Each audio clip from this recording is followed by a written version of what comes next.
Good morning, everybody. Good afternoon. Depends on where you're connecting from. Today, we are doing our Pineapple Danger webinar again. Today, I'm joined by Rob Allen. Welcome, Rob. Thank you, Danny. And for the first time, John from our threat intelligence team. Hello. If you remember John, he was the winner of the PC at Zero Trust World last year. If you recall, there was a Hack to Own PC. Pwned down. That's what we called it. Pwned Own. And John came in and... How did you break into it, John? Well, it was a unauthenticated PHP login page, remote code execution exploit, and I was able to upload my own PHP web shell, and then I was able to access the file system from there and find the flag that Nick and Rayton had hidden on there. And at this time, John wasn't working for ThreatLocker. No, now he is. No, I was We not. promise we do not steal the people that hack the PC at the trade show. Yes. Often. Oh. Often. People got so mad that John got the PC, they said they were going to get it, and it turned into a whole big It was a episode. whole thing. I don't know, are we doing it again this year or not? Or did it cause too much drama last year? We're doing something, but not exactly the same. I don't think we're actually supposed to talk about it yet. Oh, okay. I get in trouble for that a lot. Now, if you remember the last webinar, about this time last year, we essentially took this Wi-Fi Pineapple. So for those who don't know, Wi-Fi Pineapple is a Wi-Fi device. It broadcasts a normal Wi-Fi signal. It can de-auth Wi-Fi. You can do a bunch of cool stuff, including steal credentials, do man-in-the-middle attacks and things like that. They come in two different flavors, small flavor. What's your opinion on this one, Rob? Can I use an Irishism? Okay, it's shite. The small ones are shite. Okay. And large flavor. You like this one better? Somewhat. Small Yes. better. Rob does not like pineapples. I don't like pineapples. He's had a bad experience with pineapples. And when you plug these in, they essentially can broadcast a Wi-Fi signal. Now, the trick is to get them closer to your victim than their current Wi-Fi antenna. So last year, we used a drone. We did use a drone. And the drone, we attached the pineapple to the drone. And the $2,800 drone, rest in peace, accidentally crashed into the window, causing... You just scream like a little girl. That's not untrue. So Rob said this year, maybe we can show that clip if we got that, not me screaming like a little girl, but the crashing into a window. I think we've got it here, so I'm going to show this up here. Hopefully that's going to go live. My favorite video. Oh, shit!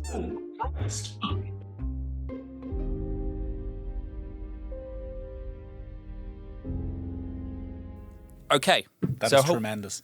Hopefully we will not be doing that again today. Rob said no drones.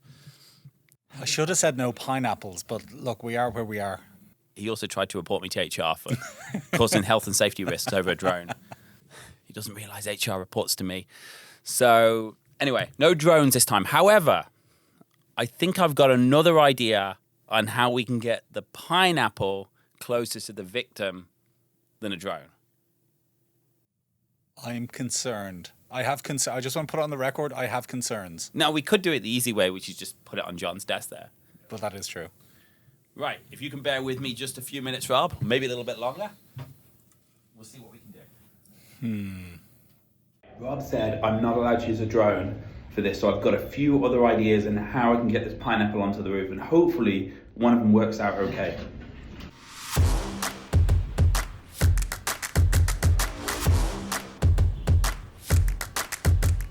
You think we can get this on the roof? Oh, let's see what we can do.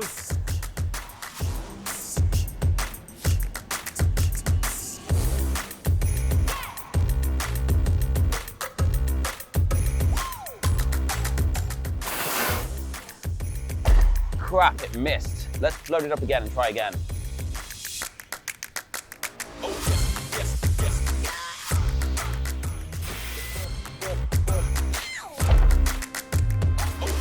Crap, we missed again. We're going to need some magic to solve this problem. Let me make a call.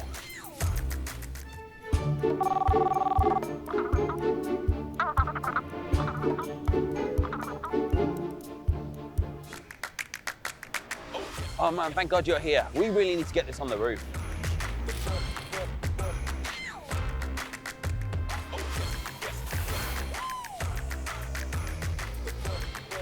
Yes! Right, let's check if this worked. Hello? Hey, the pineapple's on the roof. On the roof. Can you see the signal? No, I can't see it. What do you mean you can't see the signal? Did you use the big one? I don't know if we can do that. Give me a minute, I'll call you back. Oh no. All right, Rob. Wait until you see what happens next. Hey, Stuff, can we get this on the roof? No?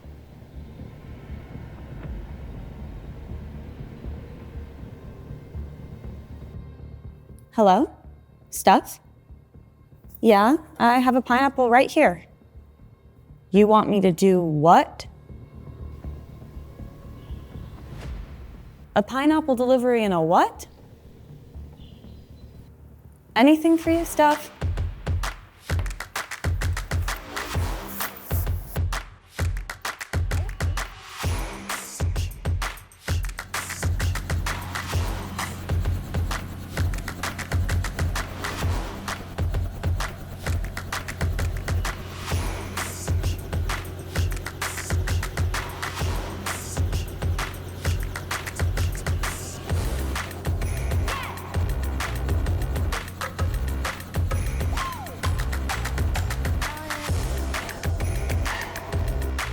You got a helicopter?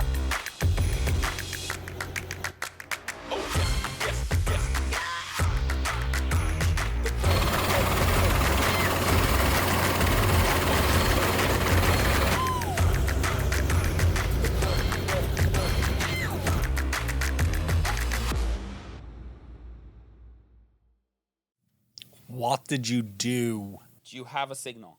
I have the signal. You have the signal. What were those noises? You know, Rob, you said no drone. It sounded like Vietnam over here. It's fine. Don't worry about it. We have a few options. We have a few options. Did you get the small pineapple signal or just the big one? Just a big pineapple. Rob, I know how much you love that small pineapple. I hate it when you are right. I told you they are terrible. You also told me Macs were more secure than Windows. That didn't end up so well. Okay, John, what are we going to do now with this pineapple? So we're going to broadcast a Wi-Fi signal throughout as far as we can with this pineapple. That it's totally open and totally unauthenticated. Anyone can access it, but we're going to try and overpower the other neighboring Wi-Fi networks. And the idea is to coerce these devices that have already connected to a previously known one to connect to our network instead of their previously known one. So we're going to be tricking them into connecting into our network. We're not broadcasting the ThreatLocker SSID, are we? No, that is on our denial list. We don't have that. Don't worry about that. Okay, that's good, because last time salespeople got very mad that we cut off their demos. We will not be kicking anyone off staff networks today. That's good. Okay. That was the backup. So what do we have here then? What have you got there? Walk us through this portal. We're going to do very basic walkthrough here. We can't teach you the whole pineapple in the 15, 20 minutes we've got. However, we will be doing more in-depth at Zero Trust World without the noise. I have questions. Go on. Where's the pineapple? It's way higher up in this room. The roof. How did it get there? You know exactly how it got there. You could hear the helicopter, Rob. I could hear things happening, yes. It wasn't a coincidence that the helicopter just flew overhead. I see. Okay, and no, it didn't land on the roof. The roof is not rated for a helicopter. Okay. So there's a pineapple on the roof. Yes. Yes. I see. I was going to ask Tom Cruise to drop down from the helicopter, but he wasn't available. What do you call a person with unlimited budget and a hyperactive imagination?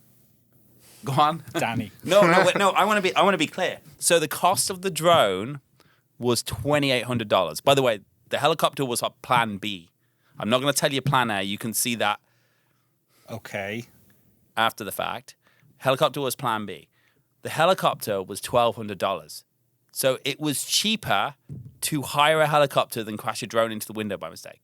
I know we shouldn't have crashed a drone into the window and that would have been cheaper, but we had to buy the drone. We could rent the helicopter. So the helicopter is the cheaper option because I'm very, very fiscally sensible. Yes. Sure. Okay. And a ladder would have been too dangerous. The helicopter would have been the safer option. What would have been A ladder. No one can climb up there. That's too dangerous. It's pretty high ceiling or Yeah. pretty high roof. So Okay. Yeah, and sending a hacking device in the mail would be illegal, so I wasn't going to mail. Yeah. It's all super illegal. So. Yeah. Okay, so the helicopter, we stayed within FAA regulations. We dropped it from 50 feet on a rope. Okay. So, Okay. Okay, so John, over to you. Let's see what we can do with this pineapple. Okay, so first, this pineapple pretty much has had nothing set up on it yet outside of it being the firmware being installed. So we're gonna first go and set up our open access point. You can name it essentially whatever you want. We're gonna name it Free Donuts on the 4th floor because we had a huge donut shipment shipped to us and people were going through those all day. So I'm gonna put that in. Okay, and then I'm going to click save. So now anyone near the building essentially will have this shown on their Wi-Fi networks. So basically now we can coerce people to connect to it. Now we're going to do our evil portal setup, which we have a... So you've set up this Free Donuts, but obviously you could set this up as... Free donuts on 4th floor. Let me connect to it. Sorry. Continue. Ramen donuts, man.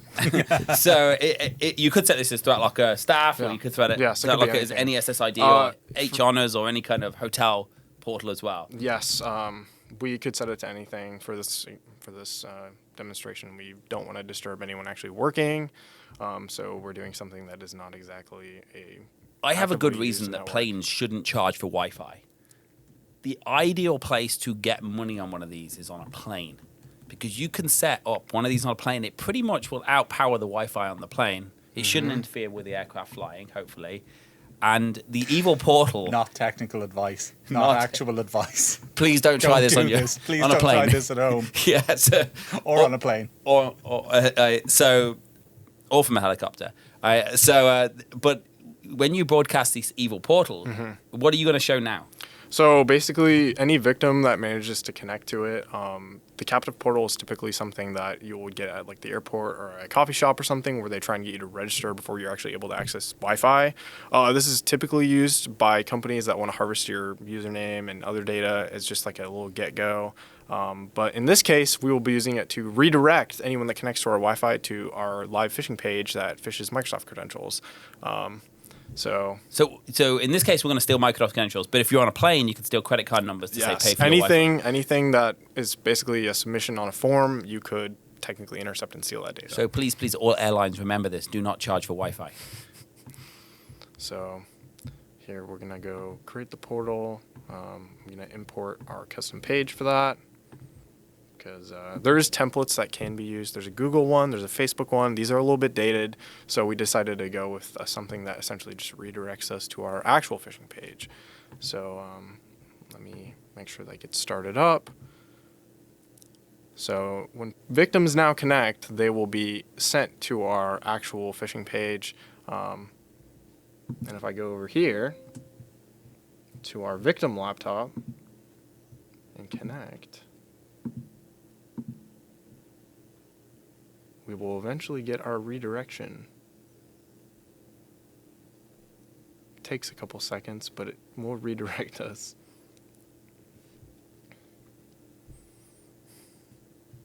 Let's see. Okay, well, it looks like it did. So basically now, if I was the victim in this case, I would just type in my Microsoft username and password. And essentially now, that would be captured by our actual phishing page, which is hosted in the cloud. So this is basically how to get people from your Wi-Fi to an actual phishing page to actually capture credentials. Right now, if you used a default template with the evil portal, it would be data stored on the actual Wi-Fi Pineapple itself. So someone would have to go actually pull that data off. Whereas if you redirect the evil portal to somewhere else, like the cloud or a publicly facing website, you can actually capture credentials anywhere. So in this case, if we just do another account, this one will be a test account that I've created for our actual demo here. I think last year we found Rob's password. Was it you had a foot fetish or something? I had a what? You had a foot fetish. That was your password. No, that was you, I think, Danny. I think that was your password last year. Then when you logged into your Office 365. So once it goes, it's going to complain and say that the password's invalid, but that actually just means it's captured your password, and now that's on the attacker's end, which in this case would be my infrastructure. From there, typically we can either try and reuse the password and relog into any services that might be tied to that account, or we can use the session cookie and actually just log in without entering the password or the username itself. So we can actually just reuse that cookie. That's not exactly just directly tied to Evil Portal. That's a whole another scenario we've set up for this example, but the Evil Portals can be the medium of getting to your actual phishing page. That can be how you send people there. So now this is obviously one feature of the Pineapple. There's a lot more power we Yes. can do in it. We can't go through all of it today. What can we do to protect ourselves from this? Obviously, other than users being really, really vigilant, which is not going to be easy to get all of your users to be vigilant that they actually got sent to a Microsoft 365 login page. Yes, unfortunately, most offices and most businesses still use WPA2 standards for Wi-Fi. WPA3 actually allows for individual keys as in addition to a pre-shared key. So if someone manages to break into your WPA2 network and obtains the pre-shared key or cracks it via handshake, they can use that to decrypt anyone else's traffic that's on the same network as well. With WPA3, there's an individual key that's introduced as well. So the pre-shared key without the individual key cannot be used to decrypt other people's data. So use pre-shared keys. If you're obviously connecting to public Wi-Fi, make sure you're actually putting your credentials into the correct URL and not a fake URL. If you're an IT manager or security officer and you want to have some kind of control over your users, the best thing you can do is really harden your environment in other ways. A couple of things I can think that will make it less likely. One is put your branding on your Office 365 page, because if they're used to seeing your logo, it's more likely this is going to be a generic Microsoft 365 logo. Use ThreatLocker Access app and ThreatLocker Network Controls to update your Office 365 tenant. That's now going into beta, I believe, this week. So only your IP addresses can connect. So even if they do steal your credentials, they can't get in. But also turn on dual factor authentication on all of your accounts. This is just some of the tips you can use. We're obviously going to go through in more detail. I'm going to come back in a few moments for Q&A. Anything you want to add, Rob? Yeah, I found the credentials that were put in for Danny at ThreatLocker.com, and it's feetlover69, capital F, capital L. Oh, that's good to know. Feetlover69. There is also one here, which is Danny at ThreatLocker.com, I smell bad, being the password. But That might be true after. you may appreciate this, John, but I've got these. The reason I knew how to find them is I've got them saved in a text file on my machine. The name of the text file is Bastard Entropy Bunny. Oh, God. Have you been introduced to the Entropy Bunny yet? No, I have not. Oh, you will. Oh, great. Be sure you will. The longer you play with pineapples, the more likely you are to meet the Entropy Bunny. Oh, boy. Well, I guess Particularly I'll the wait. little small one. The big one, not so much. The little one, you will definitely meet the Entropy Bunny at one stage. Okay. Particularly if you try and broadcast 500 Wi-Fi networks, which is what I did at Zero Trust World, Yes. which was not really So- a great idea. On that, with Zero Trust World, we're putting all our sessions on the board for Zero Trust World. Just a reminder, it is the last chance to register. We did manage to get some extra space. The hotel were not happy with us, but please make sure you book your hotel room as well, because you don't want to have to travel to the next hotel. It is on February 19th to 21st.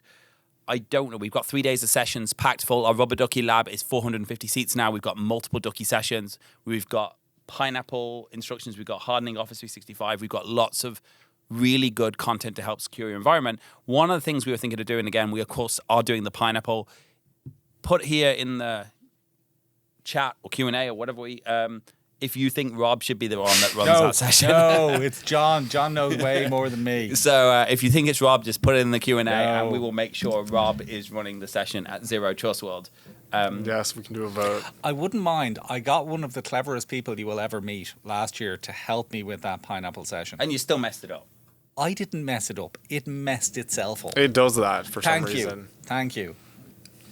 It So, does yes. that. We couldn't even get the Pineapple to flash correctly. It actually managed to kill itself mid firmware installation. So, Without flying it into a window. what? Yeah. No, Oh, debatable. Wow. Okay. So Debatable. Yes. Okay. Oh, it looks like Somebody's at the door. just give me 1 second. What's wrong? Give me 1 second. I need to be back in a second. Who do you think that was? Oh, who knows? Probably the building down the street. Possibly. I don't think anyone would be happy to see a helicopter flying over their building without a prior notice. That is true. That is true. As I said, it sounded like Vietnam. Vietnam. From here. Yes, and we're In the depths of the building. So God knows what it sounded like for everyone else. So anyone who's outside right now, okay. So what we might have to do is take a break for a few minutes and come back to the Q&A. It turns out when you drop a pineapple or a suspicious object onto the roof from a helicopter, people in the sports complex across the road think it's a bomb, because that's the logical conclusion, that it's a bomb, and the police are here not very happy about. Like, how did they not know it was a pineapple, Danny? I mean,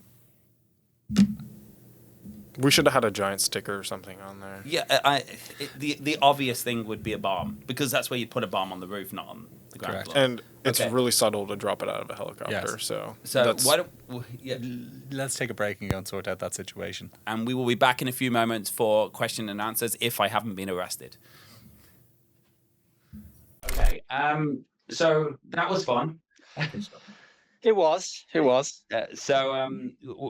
Good news is we haven't been arrested. Actually, we got someone to snap a picture there. Maybe we can pull the picture up on the screen if we've got that. Can we do that? Let's see if it comes up here. Can we pull a picture up on the screen? Our friends at Maitland Police Department. Thank you for your service. Thank you for your service. Our budget has just gone up from about $1,200 for a chopper to another $1,200 on donuts to say we're sorry for causing such chaos in Maitland today. Good news is everything's cool. We said sorry. We're going to buy them some donuts, and hopefully it's all going to be good. They did say if we want to drop things out of a chopper again, to please call ahead and let them know, so the community doesn't panic. We did have a very good question, which has got slightly buried in the noise, which is basically somebody asked about the battery life and the range on the Wi-Fi Pineapple. Well, the range, probably the easier one to answer. So it depends if you buy Rob's shite one. Shite, thank you. And the battery life, there is no battery. So we plugged it into it. So on the small one, we taped a small battery onto it. On the large one, we actually just put a battery in there. It just runs on a normal power outlet. So you just have to plug it into a battery, wire it in. We did some MacGyver stuff here. So what else have you got, Rob? That's all we've got so far. Can ThreatLocker tell from Wi-Fi enabled devices where it is installed? So a laptop with TL, and tell the same SSID nearby. No, we cannot. And so maybe a couple of things you can do. Look, a pineapple itself isn't actually that dangerous. If you connect to a rogue access point, the process of connecting isn't that bad. Where it gets bad is when you do other things. So in the case of, in John's example here, we used the evil portal. So it redirected them to a login page. A user who's not paying attention could put their credentials in. If they had a man-in-the-middle attack. Now, the thing about man-in-the-middle attack, they'd have to have a certificate on your computer. And they're not going to be able to get a certificate on your computer. So if you went to https.google.com or https.bankofamerica.com, it's not going to do them any good doing a man-in-the-middle attack, because they're not going to be able to spoof. They're going to get certificate errors all over the place. Obviously the risk becomes that they can, not in this demonstration, they could get your WPA password. And that's probably the biggest concern. What you really should be focused on is just knowing that whenever you connect to a Wi-Fi, whether it's your own or whether it's public, that it might be dangerous. One of the things that I often get asked a lot is, does a VPN solve for this? And the answer is mostly no. Because if you're connecting to a secure web server, and there's not many servers you're connecting to now that aren't secure, using a VPN or not using a VPN, I don't think really changes the outcome. The only thing that will be different is the evil portal will be able to see what websites you go to. Whereas if you use a VPN, the evil portal won't be able to see. They won't be able to see your traffic, but they could potentially know that you were going on to some dodgy sites or things like that. Anything you want to add on to that, John? Sure. So another thing that might be worth mentioning is that in our case, the captive portal automatically authorizes any client that connects to that Wi-Fi network that we created. But in other cases, they can actually force you to enter in data before it actually allows you to access outbound internet. So they may actually force you to enter credentials before allowing you to actually hit your website that you want to go to. So that is also another deterrent. Okay. Rob, do you want to add anything in there? I have more questions. Will there be a Pineapple at Zero Trust World to play with? We're going to put Rob in charge of the Pineapple Lab, I think. I'm going to do what a good senior person does, which is I'm going to delegate. John, congratulations, you're doing a Pineapple demo. And we will actually have more instructions on how to use a Pineapple at Zero Trust World. We did do a whole lab on them once. It didn't end up so well. The main Wi-Fi was de-auth, so I think it's going to be relatively limited because we need people to be able to access the internet while they're at Zero Trust World. So we'll do some descriptions, how to use them, how to walk, basic setting them up, not to buy the crap small one. John Lewis has asked, in a typical SMB environment, is the Pineapple attack a very probable threat? I would say it's the least probable threat you're going to deal with. I think where you're more likely to see a Pineapple threat is actually at an airport or a public Wi-Fi, and they're just going to scrape for credentials. You're not going to see it in an SMB. It's just not worth the hassle. I mean, the cost of this box and the other box, like you said, is shite. About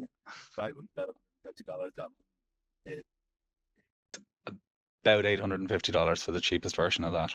Yeah. So for a small business, it's really not worth hiring a chopper and dropping this on the roof. Also, of course, no one's actually going to hire a helicopter other than me to put it on the roof. Most people will just put it in the office, but still too expensive, not really effective for cyber criminals. The biggest threat small businesses deal with is still credential theft through phishing, spear phishing, and untrusted software ransomware. And that doesn't change. Pineapple is just a cool way of showing people that Wi-Fi isn't always secure.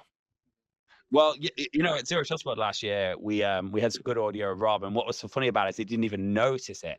And we used AI to produce artificial audio of everything he said on stage. And I do recall him saying that I was the best and that Max was shit. Yes.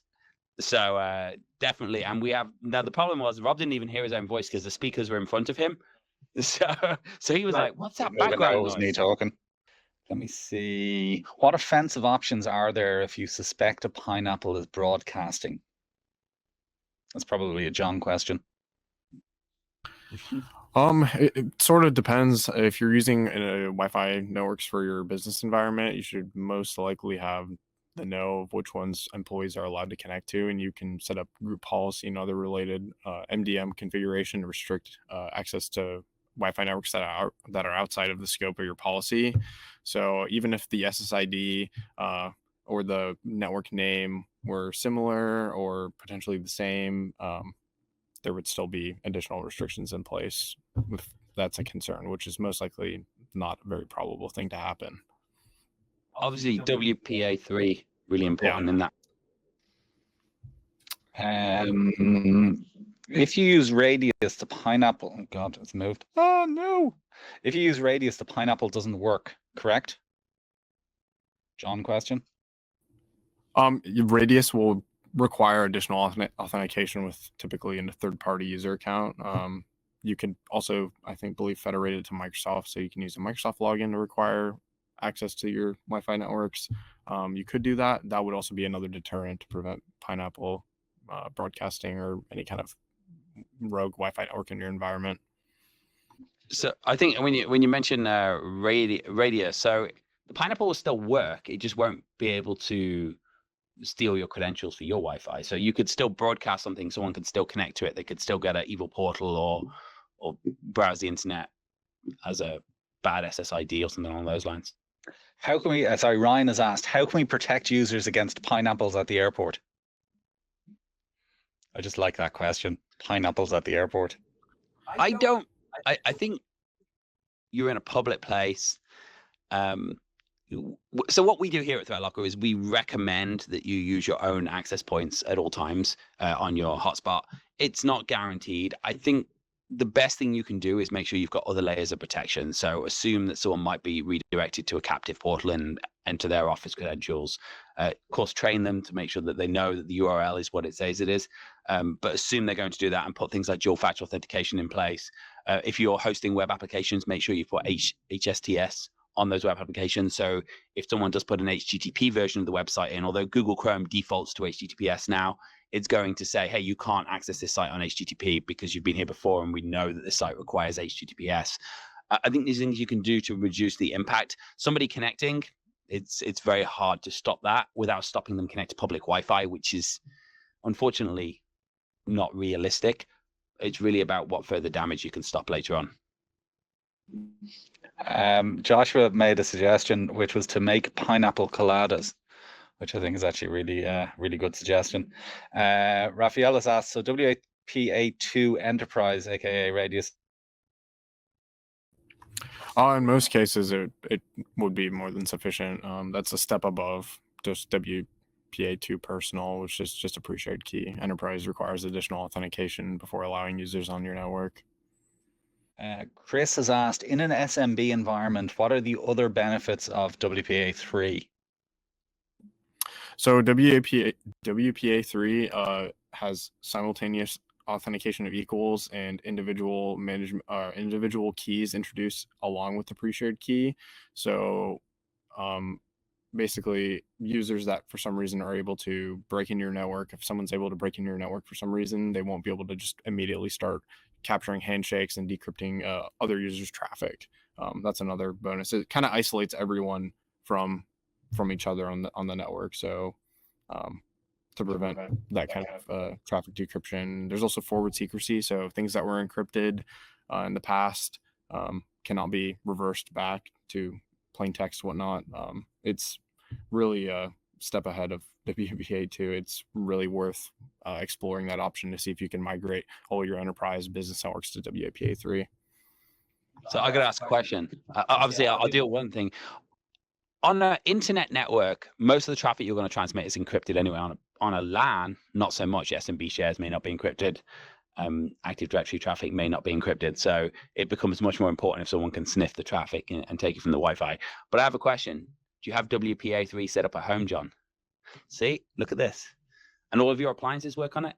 The only one that doesn't is one of my Ring cameras, but I have my actual access point set to a compatibility mode. So if devices can't use WPA3, they'll fall back to WPA2. And my Ring camera is isolated from the rest of my devices. So it can only talk to the internet and nothing else on my local network. I just plug my Ring cameras in because Wi-Fi is too much hassle. But okay, Rob, anything else we got before we go into giveaways? Loads. Can the Pineapple perform a DAuth on a WPA3 network? That has been explored. I don't think the Pineapple actually has proper support for that yet. I think that was that may have been a third-party module at some point. I don't know if it's still maintained. A lot of the modules are a little bit dated.